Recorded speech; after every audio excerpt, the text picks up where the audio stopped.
تعرف حد بيشرب حشيش؟ الناس كلها بتشرب حشيش عامة. أنا بشرب حشيش. كل الناس بقى بتشرب حشيش دلوقتي، في المدارس، في الجامعات، كل حتة بيشربوا حشيش دلوقتي. بتجيب فلوس الحشيش منين؟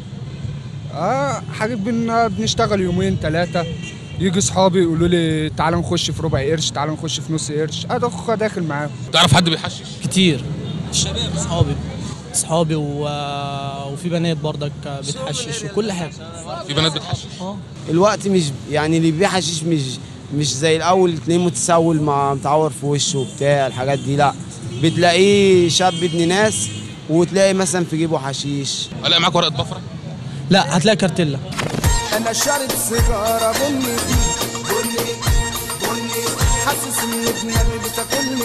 انا شارب سيجاره بني حاسس ان دماغي بتاكلني. في انطباع سائد ان الحشيش بقى عادي. بيتشرب في الشارع. بيتشرب في الشارع، مش عيب، مش حرام، ما فيهوش اي حاجه، في انطباع. فاحنا معانا النهارده محمود من الناس اللي مؤيدين للنظريه دي ان الحشيش عادي. انا مؤيد ان الحشيش عادي. انا مثلا اول ما عرفت الحشيش ده عرفته في اخر يوم في امتحانات الثانويه العامه، ما كانش عادي. كان صعب جدا.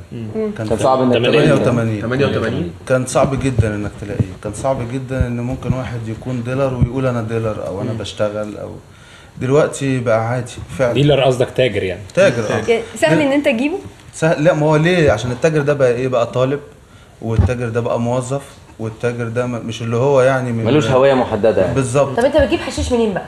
احنا لو متفقين الحشيش بقى عادي من كل بقعه في جمهوريه مصر العربيه، في ناس بتجيب كل بقعه. بتصرف قد ايه على الحشيش في الشهر؟ زمان كان ممكن يبقى اقل، لان احنا كنا مجموعه طلبه وكلنا بنتعاون في الشراء، نعمل حاجه اسمها يعني تقسموا على بعض. شفت انت بقى؟ جمعيه ظهرت. اطلع يا رجب. بالظبط. طلع في جيبك. دلوقتي بقى في الوقت الحالي الموضوع بقى ممكن يحول المواطن للخطر. ازاي؟ انا مثلا عايز اقتصد في الموضوع، يعني بدل مثلا ما اشتري وقيه ثمنها 300 جنيه، لا انا عايز اجيب كيس على بعضيه. يعني ايه بقى الوقيه؟ فيها قد ايه؟ فيها 8 قروش. لو انا عايز اجيب اكتر من كده يبقى انا هروح احط نفسي في منطقه ريسك. تعرف الستات بيحششوا؟ كتير جدا. معظم الستات بيحبوا يشربوا حشيش ومعاه مياه كحوليه. مياه كحوليه جدا مع جوازهم يعني ولا الموضوع؟ لا، دول اصحابنا لوحديهم. انما انا ما اقدرش عمري لو عندي صديق من اصدقائي بيفرض على زوجته ان هي تشرب او تقعد معانا، انا مستحيل اقعد في بيتي. هل لو جه واحد ما بيشربش حشيش تخليه يجرب؟ مستحيل اعمل كده. بالاضافه لانك انت نسيت حاجه مهمه جدا. عاده في مصر، عاده كانت بتتعمل في السبعينيات، رجعت تاني. الافراح في الشوارع. اوكي. افراح البلد. بص، انا مثلا من حي شبرا مصر، ده حي اللي انا اتربيت فيه. طبعا. مفيش حد بارك الله فيك. مفيش اي منطقه في شبرا ما بيبقاش فيها فرح بلدي. كله يقعد، ربنا يلف عليكم. كله يقعد.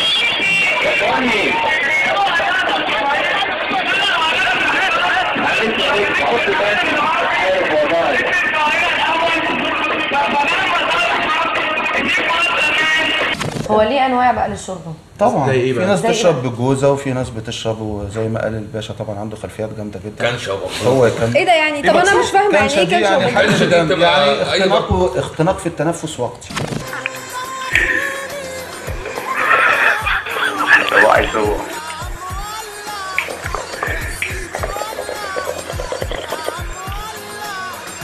ده ايه الموقف اللي لعنتي فيه اليوم اللي مسكتي فيه سجارة حشيش؟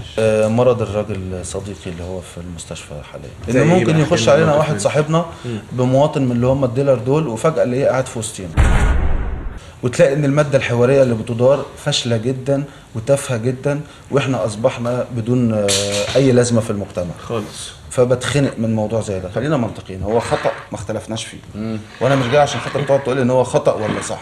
دي عادة. طبعا. خلينا متفقين فيه. ثانيا هي عاده نفسيه باليه زي السيجاره.